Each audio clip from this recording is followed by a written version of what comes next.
In this episode, I sit down with Dr. Jack Wolfson, who is a cardiologist, and we talk about all things carnivore, how carnivore can support and work as an elimination diet for healing, and if you want to do it long term, and how we recommend the rainbow of meats and what that really means, especially in terms of nutritional sufficiency, and what happens when carnivore doesn't work enough or any diet doesn't work enough. Not everything that we are suffering from or is making us sick is just diet alone.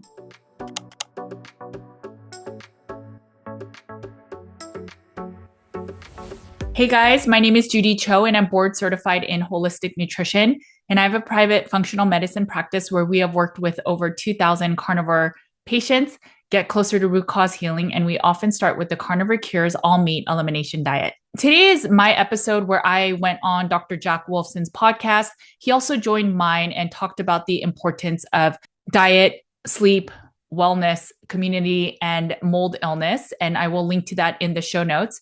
But in this podcast episode, we talk about carnivore as a elimination tool for healing, for wellness, and then how we look into other facets such as nutritional sufficiency, as well as looking at environmental toxins such as mold illness.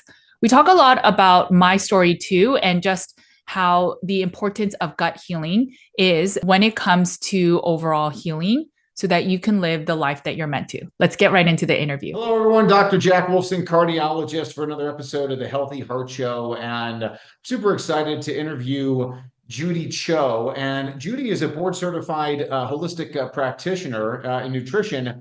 And she's a nutritional therapy practitioner from the Nutritional Therapy Association, a group, an organization I think very highly of. I spoke at their event years ago. She does hold a degree in psychology and communications from University of California, Berkeley, but she's best known as the author of the book, The Carnivore Cure, which was one of the first carnivore books to come on the scene. One of my favorite books overall as it relates to nutrition, as far as people trying to get healthy and well. Amazon best-selling book, just hundreds and hundreds of glowing reviews on Amazon. And she created a great team around her and lots of things going on. And I thought, you know what, I'm going to interview one of the carnivore experts as it relates to how, she's seen so much with different people, patients, clients in her tribe. So welcome, Judy Cho. Thank you so much. Thank you so much for having me. I'm excited to talk with you. No, excellent. So, and I will say this before we get started, we're not only going to talk about carnivore, we're going to get into so many other things because you are so well-rounded. You're most known for carnivore, but you and I have had some really good discussions regarding mold, environmental toxins. But let's just kind of give us a little bit of your backstory and then kind of ultimately how you got into carnivore. Yeah, so I was plant-based for, I don't know, like 12 years. I grew up in California, and I thought eating plant-based was the healthiest thing for me to do because I had a few extra pounds I wanted to lose. Did a master cleanse where you eat just lemon, I think cayenne pepper and honey or maple syrup.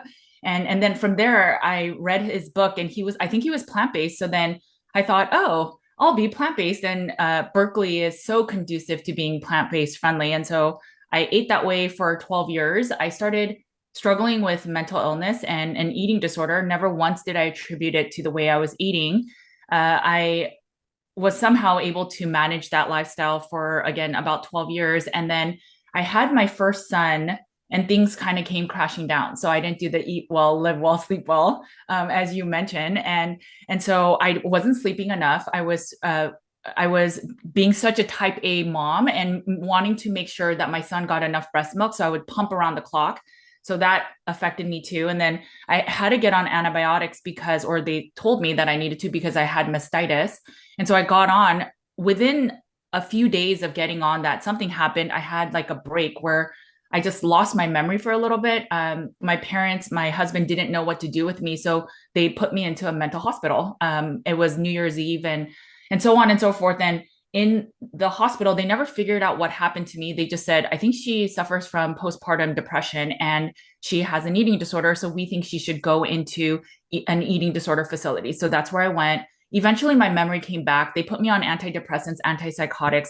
I did everything I could to try to be a better mom and try to get back things into place. And I was still very plant-based. And never once in the eating disorder facility did they say, I don't know if it makes sense that you're eating just carbohydrates and lean proteins. And so I stayed plant-based. I tried to do a lot of the mind body work in there, and that was all good, but I still was not nourishing my body properly, and I had no idea. And I was a management consultant through this, all of this. I was pre-med, but I shifted to doing consulting work.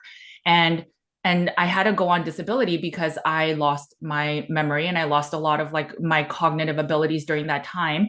And my brother went keto. And I thought, that is crazy that you're adding all this butter to your coffee. You're going to have a heart attack.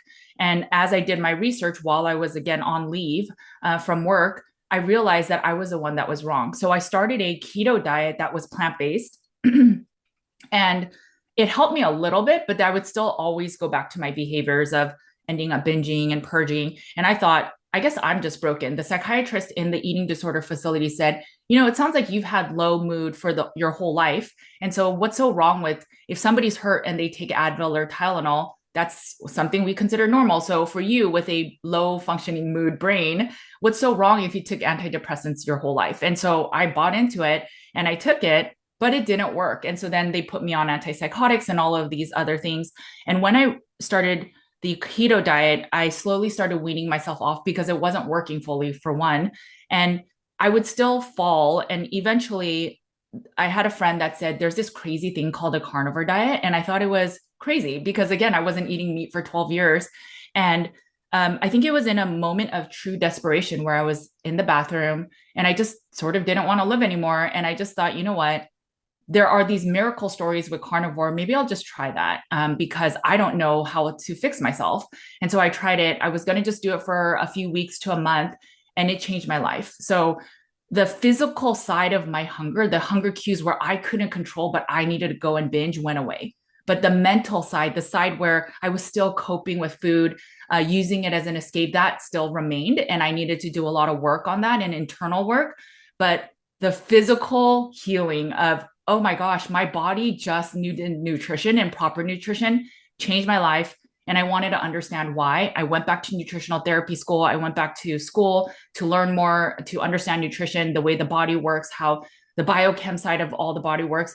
And then I just started throwing up graphics on social media because that was the background I had, was in consulting and understanding lots of information into these graphics. And I started sharing it. It kind of took off. And then I decided I'm going to change my career because I have a passion in this. I was so broken for so long. And I think this needs to get out because for so many people that are desperate and desolate and truly on their last leg of hope, they can change their diet and do so much. And then obviously all the other things you preach as well. That is a phenomenal intro and just crazy story. And I think the most powerful people in the health industry, I'm not talking about the sickness industry, of course, but the health industry are the people who've struggled on their own or cared for someone or helped someone who struggled. So this is quite the story. And I'm sure obviously it makes you very enthusiastic about kind of preaching the gospel of carnivore. So many things that you talked about. Again, whether it's the, master cleanse, I love that kind of stuff because I remember that from early on in my travails about the master cleanse. You go into plant-based, you develop the mental health issues because you're deficient in all these different vitamins, minerals, proteins and fats that you can't get from the plant world. Let me say this, Judy, how many people you think share a very similar story to you, both female, probably more so, but the men as well? How many people have that same story? I don't think everyone has the mental breakdown, but that became my bigger why, right? Because I got so sick and I really hit rock bottom, and then I became the biggest advocate. But the belief that a plant-based diet is healthy for you, and if you have heart disease, you have any illness, that if you ate more plants, you would be healthier, and reduce the saturated fats or reduce the meats that you're eating or the eggs or the butter, then you'll have a healthy life. I think that's predominantly everyone. Everyone believes that if we eat more plant-based, maybe a little bit of fish, maybe a little bit of eggs, and you don't eat any, and maybe have olive oil, but not the butter, not the red meat with all the fat. You got to make sure and cut off all the fat. That's what will bring you health. And it's just that it's so hard for people to do that. And I think it's because we're designed not to eat that way. We want the fat, but when people believe that if they only had enough willpower and they ate that way, that would provide them health. But it's so opposite from the truth. But I guess being deprived in the animal foods, and I think seafood, and you and I have talked about this, that Yeah, seafood is a major player here. But agreed. the people being deprived of these, it leads to these brain-based symptoms, but it doesn't have to be like hospitalized. It just may be like a little bit depressed, a little bit anxious, a little bit stressed out. Maybe this kind of you're not bipolar with manic and depression, but there's a medical diagnosis called cyclothymia, and where you're kind of like you kind of oscillate between better mood or more manic type moods and more depressed moods, but not to that extreme level. And right, how many people are walking around, these days, and they're struggling with these kind of, ups and downs that can be truly helped with the right diet and lifestyle. Hey guys, just a really quick interruption. If you notice, we don't really run ads on this YouTube channel. And just being fully candid, instead of making money on external sponsors, we really wanted to share more about our functional medicine practice so that if you ever need it, you know that what we offer and what we can provide in terms of service and products. If you didn't know, our private practice has one-on-one sessions. We have packages. We do group calls with SIRS and with mind body or nervous system regulation. And we also do a lot of functional tests. Some people do a complete wellness panel with us. So once a year, they get a detailed, comprehensive blood work to see how their health is doing. We also do functional tests such as stool tests to see if you have parasites or candida or H. pylori. We also do a lot of the Dutch urine as well as saliva tests to make sure that your hormones and thyroid is functioning well. Our flagship is our symptom burden, where we really trust the innate wisdom in our bodies. And so we are trying to see what symptoms do you have, because oftentimes a combination of symptoms is related to a specific system. We focus on gut health, where we try to get people's gut healing, because most of our immune system is in our gut. If you make your own body stronger, you will be a lot more resilient to everything that is in our toxic world. We believe in wellness for all, and not everyone can afford to work with us. So we provide a lot of free guides, free ebooks, free downloads, free tactical things to get you healing in your wellness journey. We also write comprehensive, detailed articles. For example, why a carnivore diet may have lower T3 markers, but may be in fact okay. I hope that the content I share is enough for you to get healing. But if the needle is not moving enough with a carnivore diet, with lifestyle changes, with mind body work, if it's not moving enough when you are working alone, just know that we have the services to support you when and if that day comes. Because we are holistic health, we also have a prescriber. So if you are on thyroid medications or hormone medications, or you need medications for SIRS, we are able to walk you through the process. Our goal is to get you off most of your medications. All right, guys, thank you for being part of this community. Let's get back into the video. The way that I try to teach our communities and our clients and patients is super logical, basic terms. And the way that I think about how our body uses fat, especially if you're eating animal fats, it's just natural. Like, how do you make tallow or pork or beef lard? Beef fat or pork lard. It's all you're doing is cooking the meat, and then there's fat left over. Whereas all these seed oils and vegetable oils, they have to render it from toxic plants such as canola oils from rapeseed. And they do all of this chemical sterilization, deodorization, and all of these things to make it then for us to eat. And so we know from that alone that one is more natural than the other. And if animal fats have always been around for however long, then why is it all of a sudden a new disease such as heart disease is something new, but it's an old food that's causing that? And there's no logic in that. And maybe it's all the other new foods that we're bringing in, these processed foods, the food dyes, the chemicals, the GMO foods, and all the pesticides and herbicides we're using. But from a human body side, like that's the side I want to, like, why did I struggle from mental illness just because I ate plants? And there's so many reasons for it. First of all, your brain is 60% fat, and a lot of the brain needs cholesterol. And so, yes, your body will produce some amounts of the cholesterol that your body needs. But if we are stressed, your adrenals love to use cholesterol and you love to use fat. And if you don't have enough in the body when we're eating low fat, or we're not eating the right fats, then your body has nothing to pull from. And so therefore that can impact your mental health. Every almost every cell in your body, the outer layer is fat. So if you don't have quality fats, again, how do you think your cells are going to be made? And when I was younger, I would explain to my kids, it's like creating a good Lego or a good house.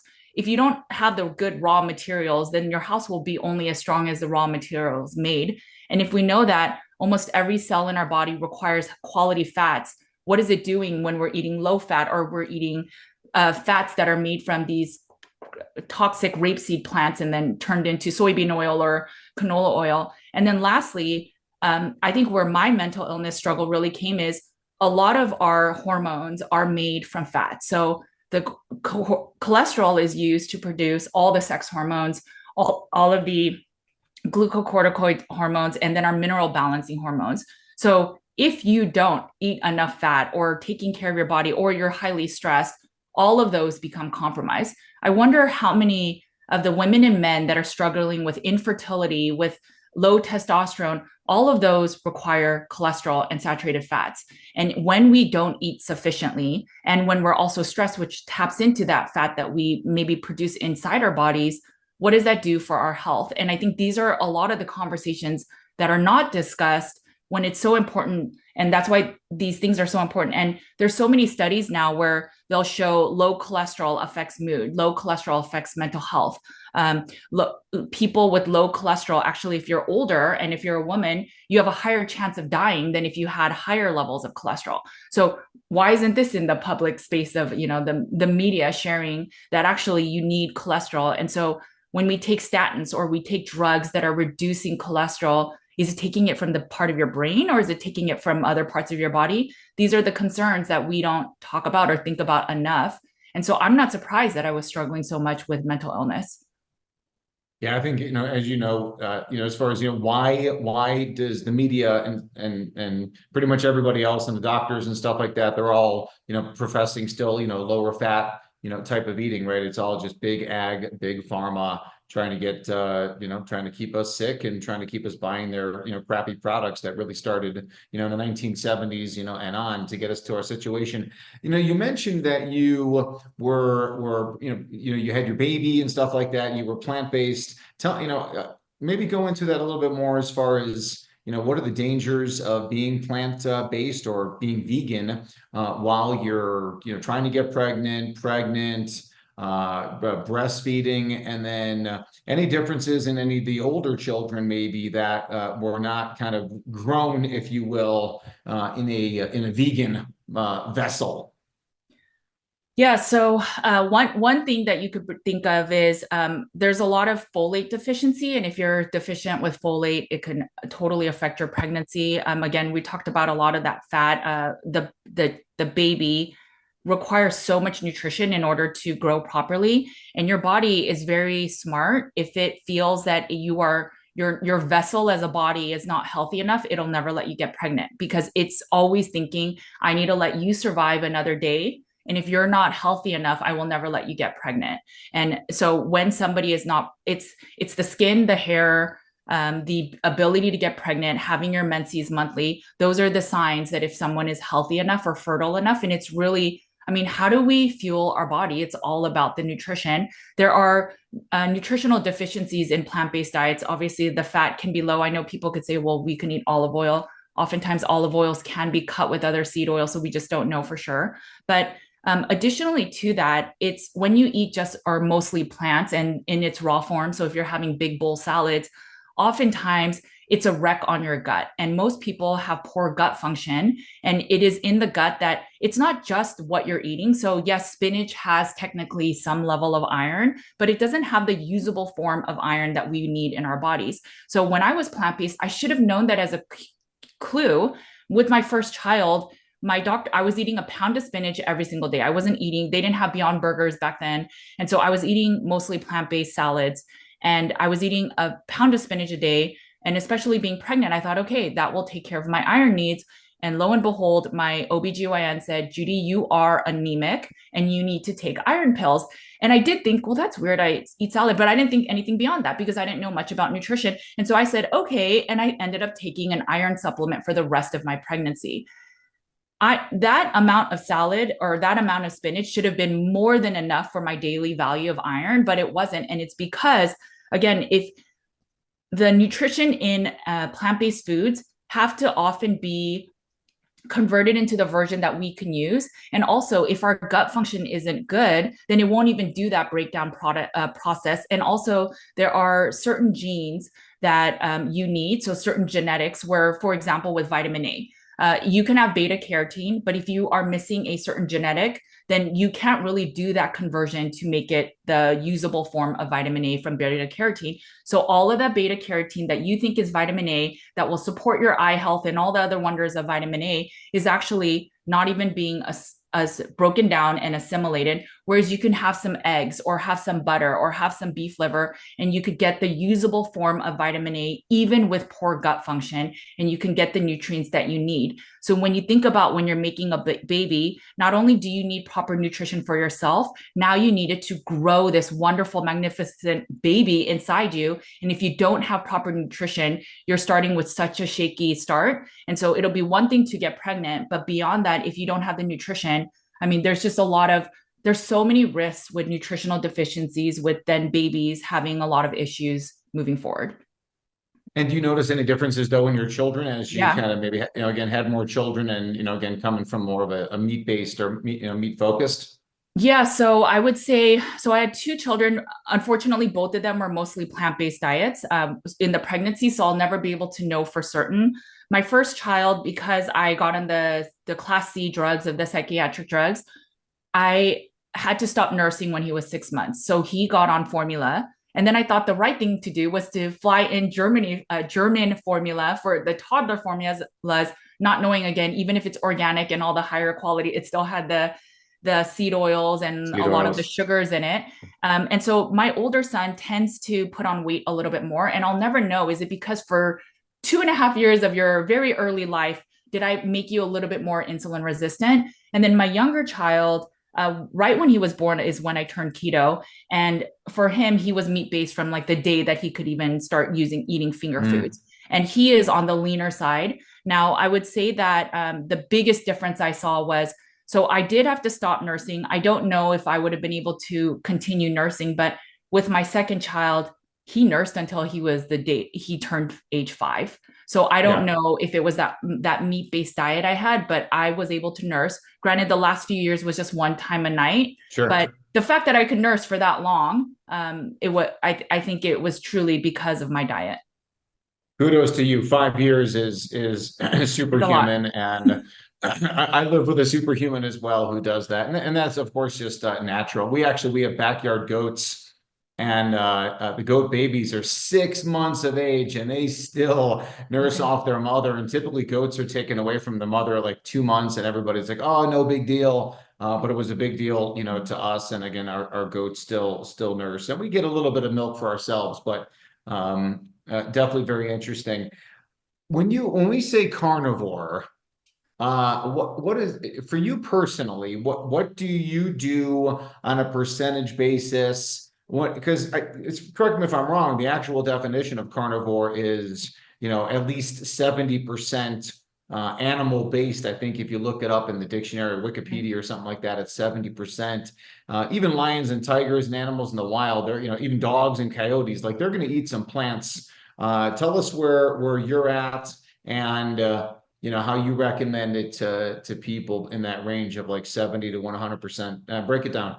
Yeah, yeah. So one thing I didn't mention about post being carnivore really quickly is I'm not on any medication. So I'm in my very early 40s and I have zero medications. I'm not on any hormones. I sleep through the night. My menses is normal. So there is so much that also heal that I don't talk about other than the mental health side. And again, no medications at all. And I don't suffer from depression. So that whole you are totally broken and born kind of broken, the low mood thing is so not true. Yes, I'll have days where I'm a little bit more cranky, and I think that's very normal, but I don't struggle with depression at all. So I do think, and I can totally say that whether it was a keto diet, plant based, or just plant based, I am the healthiest eating meat based. I'm not 100% carnivore anymore. And so that segues into your question. Our practice uses the carnivore cure elimination diet. And all it really simply is if you are really sick, if you are unwell, if you have any gut conditions, all elimination diets, whether it's autoimmune paleo, the SCC diet, SCD diet, the FODMAP diet, all of these diets eliminate some form or fashion of the plant-based diet world. And so my logic was just, why don't we just, if we're going to do an elimination diet anyway, and then going to the grocery store and getting confused of what to buy and how much and how to cook it, let's just eat meat for just a little bit and figure out, can you reduce a lot of your symptoms, a lot of your inflammation? Inflammation is the main cause of the modern day health disease. So if we can reduce the inflammation, because we're not eating the plant toxins that have a lot of plants that have the plant toxins and the herbicides and so on and so forth, then maybe we could reduce the inflammation in the gut. Your gut has most of your immune system, and it has the ability to assimilate your nutrients. So maybe we can see, how much can I heal with the diet? And then once you have a baseline of health, so we go really, really strict first. That might just be ruminant meats.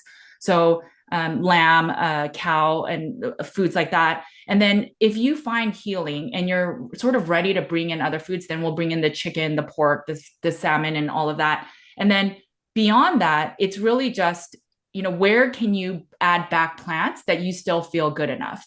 And then obviously there's a subset that none of that works fully. And that's where I think the mold, the environment piece comes in too.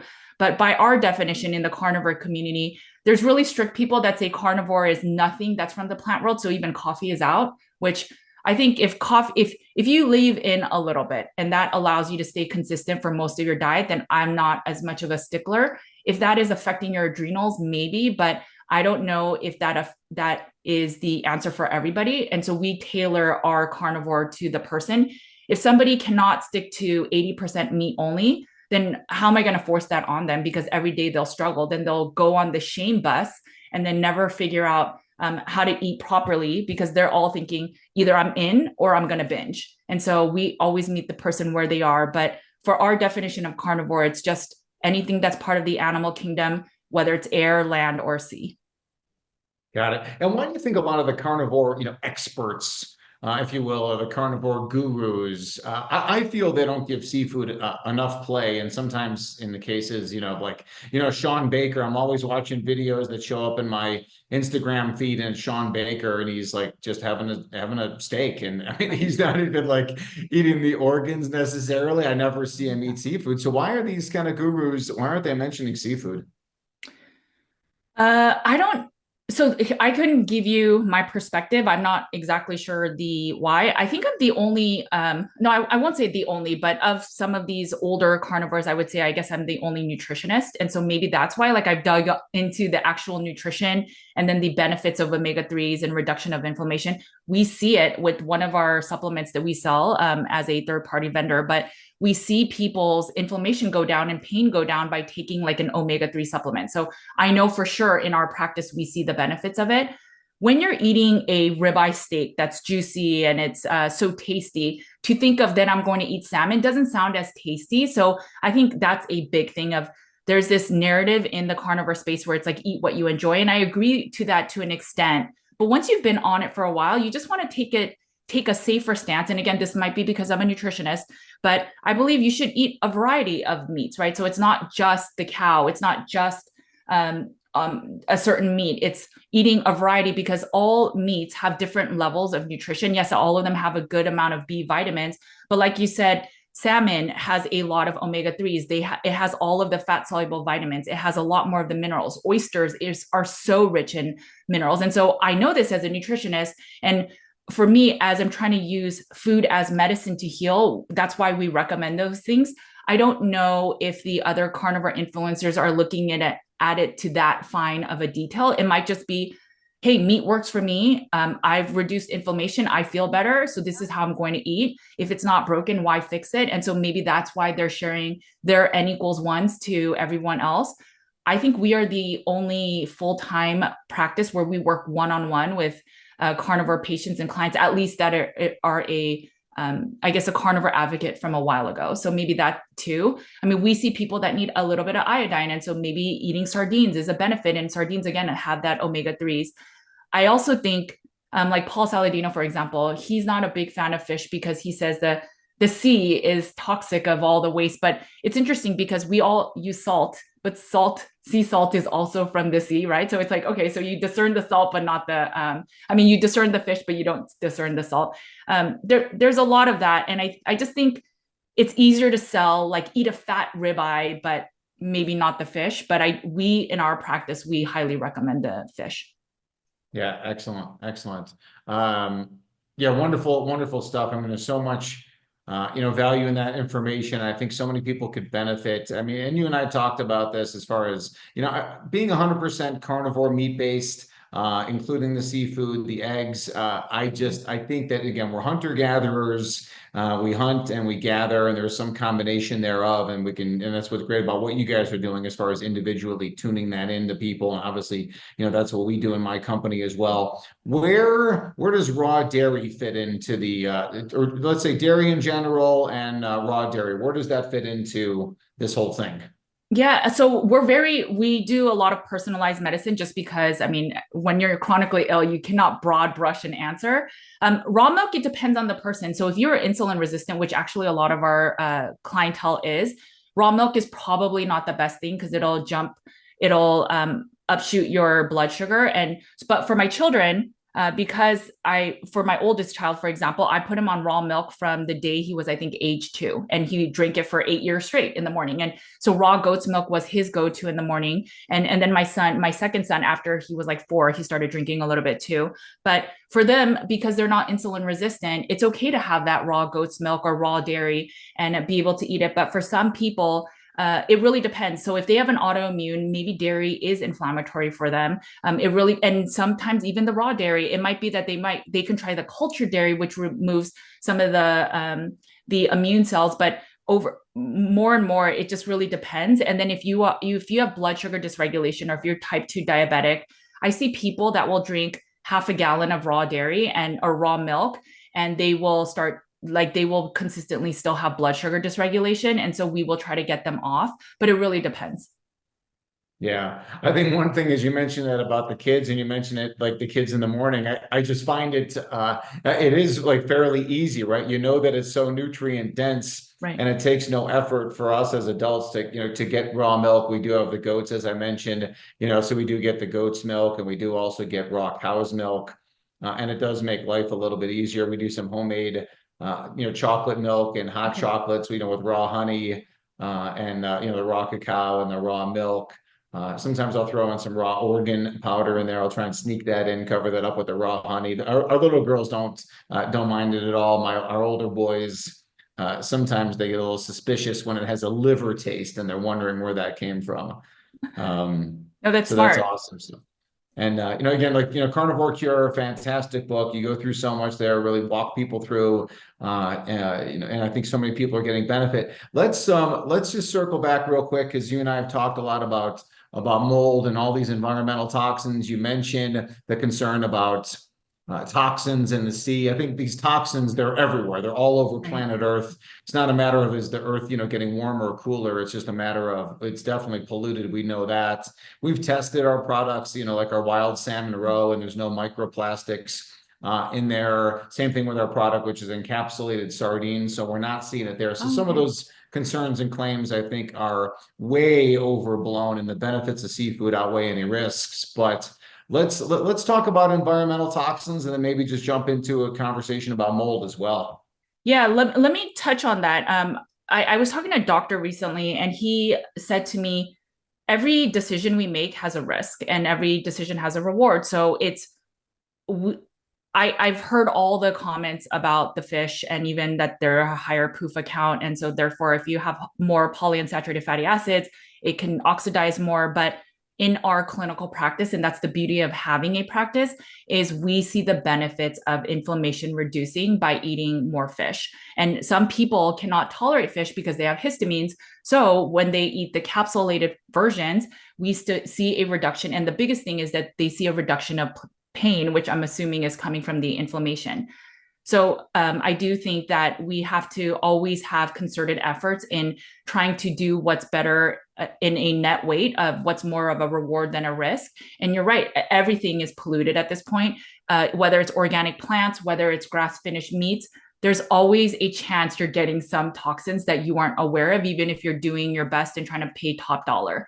So with all that said, I wrote Carnivore Cure when I thought meat fixed everything. I fixed myself. So I thought, I know the answer. This is going to fix everyone. And until I had my clinical practice, Mike Tyson says you have a plan until you get punched in the face. And that totally happened to me. So I started meeting people and they weren't being fixed by carnivore alone. Yes, their gut health improved a little, their little improvements, maybe they were at a level F or a grade F of health and they moved to a grade C, but they couldn't move beyond that. And that's when there was one client many years ago that said they're going to do a urinary mycotoxin test. So I said, okay, I'm all for it. And everything was lit up. It was like a Christmas tree.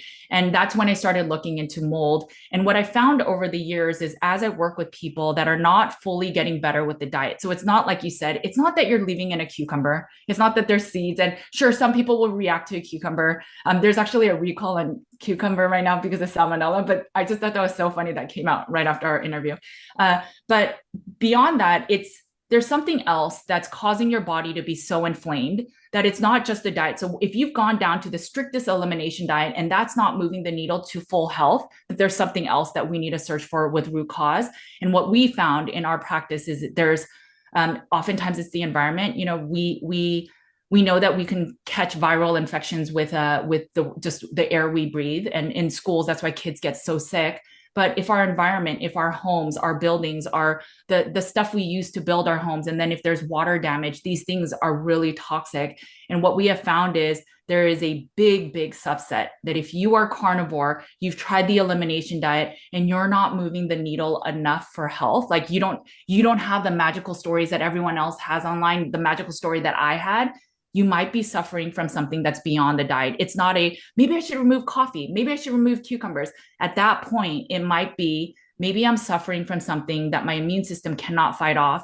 And we oftentimes find that it's mold. Sometimes it's Lyme. There's maybe it's that COVID or mold reactivated Lyme or reactivated Epstein-Barr virus. But it's that usually oftentimes mold is a big deal. People think that a little bit of mold is not a big deal, or that if a little bit of water damage, I see a little brown on my ceiling, not a big deal. Actually, it's a very big deal. And we've seen some people so sick. We had one client had MS or multiple sclerosis, low hypothyroid, Hashimoto's, went through carnivore, healed a lot, got stuck. And then she's literally living in a tent right now because she was desperate to heal, and she is healing and everything. No signs of MS symptoms or flares. Her Hashimoto's, it's being very well managed. She sleeps through the night. Her HRV is really good. Everything is healing because she did carnivore plus the living in a tent and doing a mold protocol, taking binders and all of those other things. And the funny thing is, as she's healing, she doesn't have to eat strict carnivore anymore. So now she could eat more keto or, like more of an animal-based diet where there's a lot of meat, but she could eat some plants that she wants to because she enjoys it. And but she's healing. And so now she's building a tiny home, and she'll be very mindful of the water damage that comes in. Yeah, it's, the whole concept, right, about living in a tent and all these things. And I have those conversations with people, all the time. And obviously it's drastic. All these different things are drastic, and living in a tent certainly is. And but again, if you're looking to heal, these are the things that you have to do. I've often said this: you can't get healthy in the same environment where you got sick, and you got to change up the environment. But that also includes changing up your nutrition.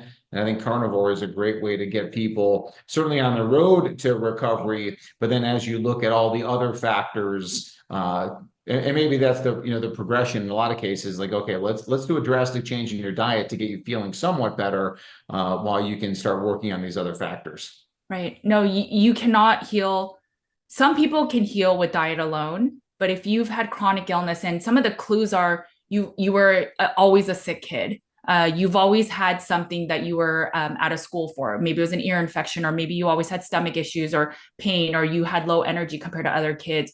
I think when people start really young and they were sick, those are the people that may not heal with just diet alone. Other people we see in our practices, people that get injured by the shots we give, right? Maybe it's too much in too short of a time, or it's one that they shouldn't have got because their immune system can't handle it.